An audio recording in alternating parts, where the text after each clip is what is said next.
15ನೇ ತಾರೀಕಿಗೆ ಪುತ್ತೂರಿನಲ್ಲಿ ಪೊಲೀಸರ ಒಂದು ಅಮಾನವೀಯ ಕೃತ್ಯ ನಡೆದಿದೆ. ಇದು ನಿಜಕ್ಕೂ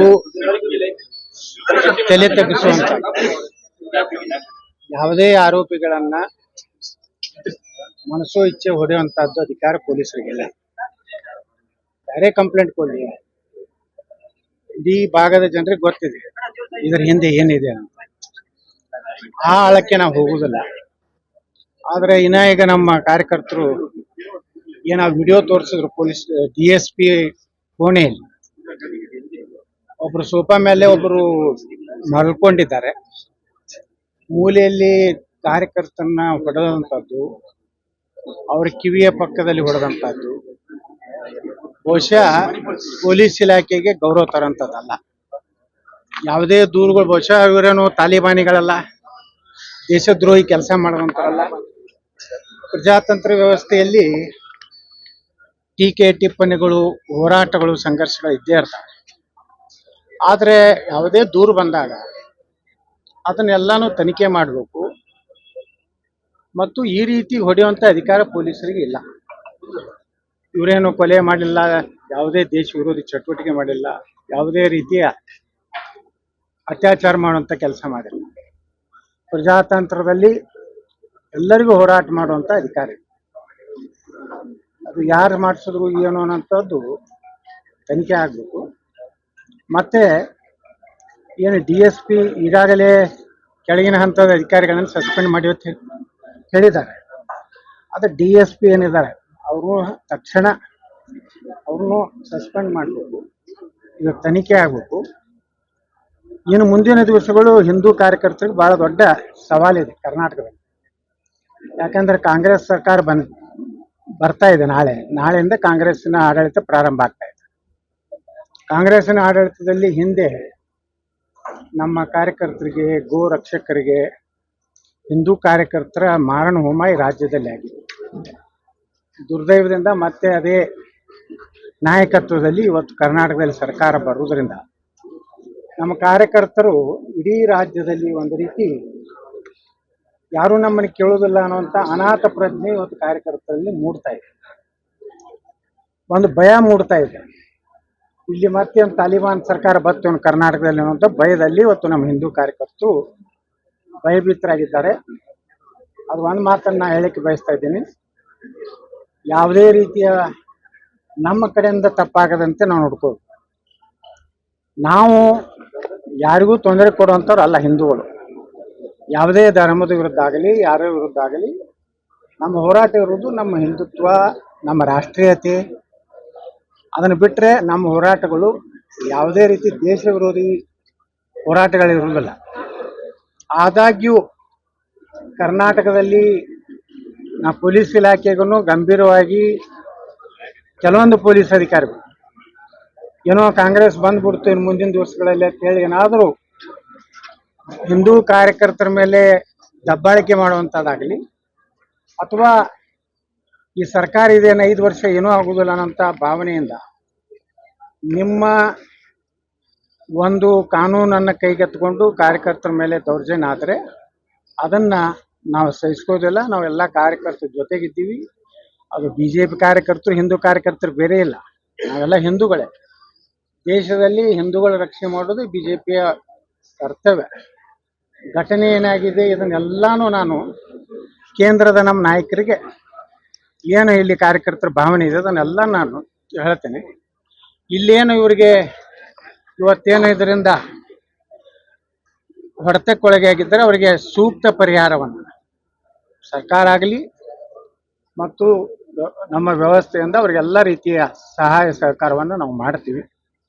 ಅವರ ಒಂದು ವೈದ್ಯಕೀಯ ಉಪಚಾರಕ್ಕಾಗಿ ನಾನು ವೈಯಕ್ತಿಕವಾಗಿ 1 ಲಕ್ಷ ರೂಪಾಯಿ ನಾನು ಹಣವನ್ನು ಕೊಡ್ತೇನೆ. ನಾನು ಇಷ್ಟೇ ವಿನಂತಿ ಮಾಡ್ಕೋತೀನಿ, ಇದು ಮುಂದುವರ್ಸೋದು ಬೇಡ. ಎಲ್ಲ ನಮಗೂ ನೋವಾಗಿದೆ. ಒಳಗಿನ ಸತ್ಯ ನಮಗೆ ಗೊತ್ತಾಗಿದೆ. ಆ ಸತ್ಯವನ್ನು ಎಲ್ಲಿ ನಾನು ಮುಟ್ಟಿಸ್ಬೇಕು ಮುಟ್ಟಿಸ್ತೇನೆ. ನಾನು ಯಾವಾಗಲೂ ನಿಮ್ಮ ಜೊತೆಗೆ ಇರ್ತೇನೆ ಅನ್ನುವಂಥ ನಾನು ನೇರವಾಗಿಯೇ ಮಾತಾಡ್ತೇನೆ. ಒಳಗೊಂದು ಹೊರಗೊಂದು ಮಾತಾಡೋ ಸ್ವಭಾವನೂ ಇಲ್ಲ. ನಾನು 6 ಸಲ ಚುನಾವಣೆಯಲ್ಲಿ ಗೆದ್ದು ಬಂದಂಥ, ನಾನು ಬಂದಂಥ ಕ್ಷೇತ್ರನೂ ಬಹಳಷ್ಟು ಮುಸ್ಲಿಂ ಬಾಹುಬಲಿರುವಂಥ ಒಂದು ವಿಜಯಪುರ ನಗರ ಕ್ಷೇತ್ರದಿಂದ ಬರ್ತಾ ಇದ್ದೀನಿ. ಅದಕ್ಕೆ ಅವ್ರ ಜೊತೆಗೆ ಯಾವಾಗಲೂ ನಾನು ಇರ್ತೀನಿ. ಈ ಘಟನೆಯನ್ನು ನಮ್ಮೆಲ್ಲ ಕಾರ್ಯಕರ್ತರು, BJP ಹಿಂದೂ ಕಾರ್ಯಕರ್ತರು ಅನ್ನುವಂಥ ಭಾವನೆ ಬೇಡ. ಇದಕ್ಕೆ ಕೆಲವೇ ದಿವಸಗಳಲ್ಲಿ ನಿಮ್ಮ ಮನಸ್ಸಿನಲ್ಲಿ ಏನಿದೆ ಅದಕ್ಕೆ ತಕ್ಕದಾದಂಥ ನಿರ್ಣಯವನ್ನು ನಮ್ಮ ಪಕ್ಷ ಕೈಗೊಳ್ಳುತ್ತದೆ. ಯಾರೂ ಭಯಪಡುವಂಥ ಅವಶ್ಯಕತೆ ಇಲ್ಲ. ಯಾರೂ ನಮ್ಮ ಪಕ್ಷದಿಂದ ಆಗಿದೆ ಅನ್ನೋಂಥ ಭಾವನೆ ಇದ್ರೆ ಅದನ್ನೆಲ್ಲ ಮುಂದಿನ ದಿವಸಗಳಲ್ಲಿ ಸರಿಪಡಿಸುವಂಥ ಕೆಲಸ ನಿಶ್ಚಿತವಾಗಿ ನಮ್ಮ ಕೇಂದ್ರದ ಹೈಕಮಾಂಡ್ ಮಾಡ್ತಾರೆ. ಅದೇ ದುರಂತ ಅಂದ್ರೆ ಇಲ್ಲ, ರಾಜ್ಯಾಧ್ಯಕ್ಷರು ನಾನು ನಿನ್ನೆ ಮಾತಾಡಿದೆ. ಅವರು ಮುಖ್ಯಮಂತ್ರಿ ಬೊಮ್ಮಾಯಿ ಅವರು ಈಗೇನು ಕಾರ್ಯನಿರ್ವಾಹಕ ಮುಖ್ಯಮಂತ್ರಿಗಳಿದ್ದಾರೆ, DGIGP ಜೊತೆಗೆ ಮಾತಾಡ್ಯಾರ. ಅಧಿಕಾರಿಗಳ ಮೇಲೆ ಕ್ರಮ ತಗೋಬೇಕಂತ ಅವರು ಹೇಳಿನಂತ ಹೇಳಿದ್ರು. ನಾನು ಅವರು ಏನು ಪ್ರಯತ್ನವನ್ನ ಮಾಡ್ತಾ ಇದ್ದೇನೋ ಅನ್ನೋದು ನನಗೂ ಈಗ ಬರುವಾಗನೂ ಫೋನ್ ಮಾಡಿದ್ರು. ಆದ್ರೆ ಒಟ್ಟಾರೆ ಇದು ನಮಗೆ ನೋತರ ಅಂತ, ಇದು ನಾವು ತಲೆ ತಗ್ಗಿಸುವಂತ. ಯಾಕಂದ್ರೆ ನಾವು ಯಾರು ಬೇರೆ ಬೇರೆ ಅಲ್ಲ, ಅವರು ಪಕ್ಷದ ಕಾರ್ಯಕರ್ತರು. ಕಾಲಾಂತರಗಳಿಂದ ಕೆಲವೊಂದು ನಿರ್ಣಯಗಳಿಂದ ಮನಸ್ಸಿಗೆ ನೋವಾಗಿರ್ತಾರೆ, ಸಹಜ ಇದೆ. ಚುನಾವಣೆಯಲ್ಲಿ ಟಿಕೆಟ್ದಲ್ಲಿ ಅಂತ ಆದ ಅಸಮಾಧಾನ ಇರ್ಬೋದು. ಇವತ್ತು ಅದಕ್ಕೂ ಗೌರವ ಕೊಡ್ಬೇಕು. ಜನ ಇವತ್ತು ನಮ್ಮ ಅರುಣ್ ಕುಮಾರ್ ಅವರಿಗೆ ಹೆಚ್ಚಿನ ಮತ ಕೊಟ್ಟಿದ್ದಾರೆ ಅಂದ್ರೆ ಅವ್ರ ಮೇಲೂ ಗೌರವ ಇದೆ ಅನ್ನುವಂಥದ್ದನ್ನು ನಾವು ಯಾರು ನೆನಪಾರಬಾರ್ದು. ಅದನ್ನ ಪೂರ್ತಿ ಗಮನಕ್ಕೆ ಕೇಂದ್ರದವ್ರಿಗೆ ಬಂದಿದೆ. ಇದರದ್ದು ಮುಂದಿನ ದಿವಸಗಳಲ್ಲಿ ಇದಕ್ಕೆ ಒಳ್ಳೆಯ ರೀತಿಯಿಂದ ಪಕ್ಷ ಸ್ಪಂದನೆ ಮಾಡ್ತದೆ ನನಗನ್ನಿಸ್ತದೆ.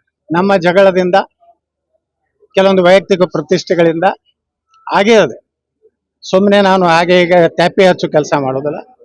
ಅದು ಆಗಿದ್ದನ್ನ ನಾವೆಲ್ಲ ಇನ್ನು ಮುಂದಿನ ದಿನಗಳು ಬಹಳ ಕಠಿಣ ಇದೆ ರಾಜ್ಯದಲ್ಲಿ. ಅದಕ್ಕೆ ನಾವು ಸಿದ್ಧರಾಗಬೇಕಾಗಿದೆ. ಇನ್ನೂ ಎಷ್ಟು ಕಾರ್ಯಕರ್ತರ ಮೇಲೆ ಹಲ್ಲೆ ಆಗ್ತದೋ, ಎಷ್ಟು ಹೀಗೆ ಅವರು ಪಾಕಿಸ್ತಾನ ಧ್ವಜ ಹಾರಿಸೋದು, ಪಾಕಿಸ್ತಾನ ಪರ ಘೋಷಣೆ ಕೊಡೋದು, ಭಗವಾ ಜೆಂಡಾದ ಮೊನ್ನೆ ಸಿರ್ಸಿ ಮಾರ್ಕಾಂಬ ದೇವಸ್ಥಾನದ ಹತ್ರ ಮಾಡದಂತ, ಇವೆಲ್ಲಾನು ಹೀಗೆ ಇನ್ನೂ ಅಧಿಕಾರ ಪ್ರಮಾಣ ತಗೊಂಡೆಲ್ಲ ಇದು ನಡೆದಿದೆ. ಇದು ಏನಾಗಿದೆ, ಇದನ್ನ ಎಲ್ಲಾ ಕಡೆಯಿಂದ ಆತ್ಮಾವಲೋಕನ ಮಾಡ್ಕೋಬೇಕು, ಒಂದೇ ಕಡೆಯಿಂದ ಅಲ್ಲ.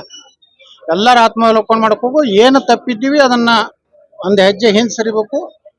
ತಪ್ಪಾಗಿದ್ರೆ ಕ್ಷಮೆ ಬಿಡ್ಬೇಕು, ಮುಂದೆ ಹೋಗ್ಬೇಕು ಅಷ್ಟೇ. ಈಗ ನೀವು ವಿಡಿಯೋ ನೋಡಿದ್ರಿ, ಒಂದ್ ಕಡೆ ಹೇಳ್ತಾರೆ ಡೆಲ್ಲಿಯಿಂದ ಮೇಲಿಂದ ನಮ್ಗೆ ಒತ್ತಡ ಇದೆ ಅಂತ. ನೋಡ್ರಿ, ಅವರು ಒಮ್ಮೊಮ್ಮೆ ಅದು ಏನು ಅನ್ನೋಂಥದ್ದು ವಾಸ್ತವಿಕ ತನಿಖೆ ಆಗ್ಬೇಕು. ದಿಲ್ಲಿಯಿಂದ ಯಾಕೆ ಮಾಡ್ತಾರೆ? ಏನೋ ಒಂದು ಊಹಾಪೋಹ ಮಾಡಿ ಇವರು ಕಾನೂನನ್ನ ಕೈ ಕೊಟ್ಕೊಂಡದ್ದು. ಹೌದು, ಹೇಳ್ತಾರೆ ಯಾರಾದ್ರೂ. ಈಗ ನಾಳೆ ಸರ್ಕಾರ ಬಂದದ ಎಲ್ಲ ಕೊಲೆ ಮಾಡಂದ್ರೆ ಕಾಂಗ್ರೆಸ್ ಮಾಡ್ತಾರೆ ಇವರು. ಯಾರೇ ಆಗಲಿ, ಇವತ್ತು ನಾನೇ ಮುಖ್ಯಮಂತ್ರಿ ಆಗಲಿ, ನಾನೇ ಒಬ್ಬ ಪೊಲೀಸ್ ಅಧಿಕಾರಿಗೆ ಫೋನ್ ಮಾಡಿ ಹೇಳಿದ್ರು ಮಾಡಬಾರ್ದು. ಕಾನೂನನ್ನು ಪಾಲಿಸ್ಬೇಕು ಅವ್ರು. ಯಾವ್ದು ಅವ್ರ ಪಕ್ಷ ಅಥವಾ ಇದು ಪ್ರೆಷರ್ ಸಂಬಂಧ ಇಲ್ಲ. ಹಿಂಗಾದ್ರೇನು, ಯಾರು ಸರ್ಕಾರ ಬಂದಾಗ ಒಮ್ಮೆ ಯಾರು ಬೇಕಾದಂಗೆ ಮಾಡಿದ್ರೆ ಅದು ನ್ಯಾಯ ಕೊಟ್ಟಂಗೆ ಆಗೋದಿಲ್ಲ. ಪೊಲೀಸ್ ಇಲಾಖೆ ತನ್ನ ಹದ್ದುಬಸ್ತಿನಲ್ಲಿ ಇಡಬೇಕು. ಇದೇ ರೀತಿ ಪೊಲೀಸ್ ಇಲಾಖೆಯಲ್ಲಿ ಕೆಲವೊಂದು ಅಧಿಕಾರಿಗಳು ನಡ್ಕೊಂಡ್ರೆ ನಾವು ಸುಮ್ಮನೆ ಕುಂಡ್ರೋದಿಲ್ಲ. ಅದಕ್ಕೆ ವಿಧಾನಸಭೆ ಇದೆ, ನಮಗೆ ಎಲ್ಲಿ ಮಾತಾಡಬೇಕು ಅನ್ನೋಂಥ ಅಧಿಕಾರ ಇದೆ. ನಾವು ಈ ಸರ್ಕಾರ ಹಿಂದೂ ವಿರೋಧಿ ಈ ಒಂದು ವ್ಯವಸ್ಥೆಯನ್ನು ಮುಂದುವರಿಸಿದ್ರೆ ಅದನ್ನು ನಾವು ಯಾವುದೇ ಪರಿಸ್ಥಿತಿಯಲ್ಲಿ ಸಹಿಸೋದಿಲ್ಲ. ಈಗ ರಾಜ್ಯಾಧ್ಯಕ್ಷರ ಅವಧಿ ಮುಗಿದಿದೆ, ಈಗ ಹೊಸ ರಾಜ್ಯಾಧ್ಯಕ್ಷರು ಆಯ್ಕೆ ಆಗಬೇಕು. ಒಂದು ವೇಳೆ ಸರ್ಕಾರ ಪಕ್ಷ ನಿಮ್ಗೆ ಆ ಒಂದು ಪೋಸ್ಟ್ ಕೊಟ್ರೆ, ಆ ಜವಾಬ್ದಾರಿ ಕೊಟ್ರೆ ನೋಡಿ, ನಾನು ಯಾವುದೂ ಅಪೇಕ್ಷೆ ಮಾಡಿಲ್ಲ. ವಿರೋಧ ಪಕ್ಷ ನಾಯಕ ಆಗಲಿ, ರಾಜ್ಯಾಧ್ಯಕ್ಷ ಆಗಲಿ, ಒಟ್ಟಾರೆ ಪಕ್ಷ ಒಂದಾಗಬೇಕು. ನಮ್ಮ ಎಲ್ಲ ಒಳ್ಳೆ ಕಾರ್ಯಕರ್ತರು ಏನು ಪಕ್ಷದಿಂದ ದೂರ ಆಗ್ಯಾರ, ಮನಸ್ಸಿಗೆ ನೋವಾಗ್ಯದ, ಅವ್ರನ್ನೆಲ್ಲ ಮತ್ತೆ ಪ್ರೀತಿಯಿಂದ ಕರ್ಕೊಂಡು ನಾವು ಪಕ್ಷ ಕಟ್ಟಬೇಕಾಗಿದೆ ಹೊರತು ಇದನ್ನ ನಾವು ಮತ್ತಿಷ್ಟು ಬಿರುಕು ಉಂಟು ಮಾಡಲಿಕ್ಕೆ ನಾವು ಬಂದಿಲ್ಲ. ನಾವು ಇನ್ನಷ್ಟು ಪ್ರೀತಿಯನ್ನು ಹೆಚ್ಚು ಮಾಡಬೇಕು. ನಮ್ಮ ಕಾರ್ಯಕರ್ತರಿಗೇನ ಅನ್ಯಾಯ ಆಗಿದೆ, ಅವರು ಯಾವುದೋ ಒಂದು ನಿರ್ಣಯದಿಂದ ಮನಸ್ಸಿಗೆ ನೋವಾಗಿ ಇವತ್ತು ಪಕ್ಷೇತರ ಅಭ್ಯರ್ಥಿ ಬೆಂಬಲ ಕೊಟ್ಟಿರ್ಬೋದು, ಅದು ಮುಗೀತದ ಅಧ್ಯಾಯ. ಅದು ಆದ ಮೇಲೆ ಅದ್ರ ಫಲಿತಾಂಶ ಜನ ಮುಂದಿಟ್ಟಿದ್ದಾರೆ, ಅದರಿಂದ ಏನು ಪರಿಣಾಮ ಅದನ್ನು ತಿಳ್ಕೊಂಡು ನಾವು ಎಷ್ಟೇ ದೊಡ್ಡವರಿಲ್ಲ, ನಾವು ಹಿಂದೆ ಸರಿಯುವಂಥದ್ದು ಸ್ವಪ್ರತಿಷ್ಠೆ ಯಾರೂ ಮಾಡ್ಕೋಬಾರ್ದು. ಆ ಕಡೆನೂ ಮಾಡ್ಕೋಬಾರ್ದು, ಈ ಕಡೆನೂ ಮಾಡ್ಕೋಬಾರ್ದು. ಸ್ವಪ್ರತಿಷ್ಠೆ ಮಾಡ್ಕೋದ್ರಿಂದ ಹಿಂದೂಗಳಿಗೆ ಅನ್ಯಾಯ ಆಗ್ತದೆ, ಹಿಂದುತ್ವಕ್ಕೆ ಅನ್ಯಾಯ ಆಗ್ತದೆ, ಪಕ್ಷಕ್ಕೆ ನ್ಯಾಯ ಕೊಟ್ಟಂಗಾಗೋದು.